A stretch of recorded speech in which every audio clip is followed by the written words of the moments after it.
السلام عليكم ورحمة الله تعالى وبركاته.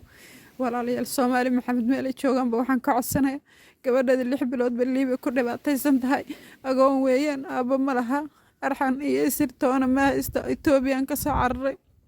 gabar islaan ilaahay aan ku soo duldhacaan hor faadsan walaalyaal waxaan ka codsanayaa Soomaali maxamed inay garab iyo gacal iyo noqdaan gabadheeda 22 bari baa laga qabtay maanta kow ka tahay walaalayaal macaanayaan oo ii kaca Soomaali maxamed meel ay joogaan ba aniga Ethiopian ka imaaday arxan iyo sirtoona mali cid aan ka garanaya magaalada ma jirto gabadh Soomaaliyeed ma walaal gurigeeda jooga caawa 7 inta Kismaayo joogo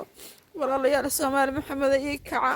lambarkaaga sheeg balaas 25 27 71 85 6677 lambarkayga dahab cumar nuur baa ku qoran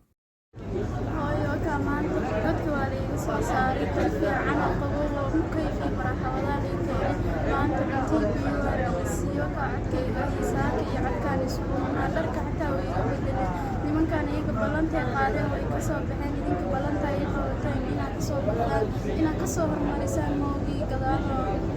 ka balan inaga baxa moogal hadhow haddaad ballanta ka baxdaan dib dambe ma arkaysaan aad ballantaada qabateen inaad ka soo hormarisaan moogii gadaalo oga dhigin oo kale hadda dharka baa la iga bedelay biyaa la ii siiyey mufti baa la iigu soo celiyay xataa kaniiniyaa la ii keenay maanta dharka baa la iiga bedelay shaawar baan galay oo ka gabdhaha maanta ii soo qaba gabdhihii baa la ii ogolaaday la ii dhexgeeyay qolka baa la ii keenay ballanta oo kale ay sii ballanta inaad ka soo baxdaan isku daya idinka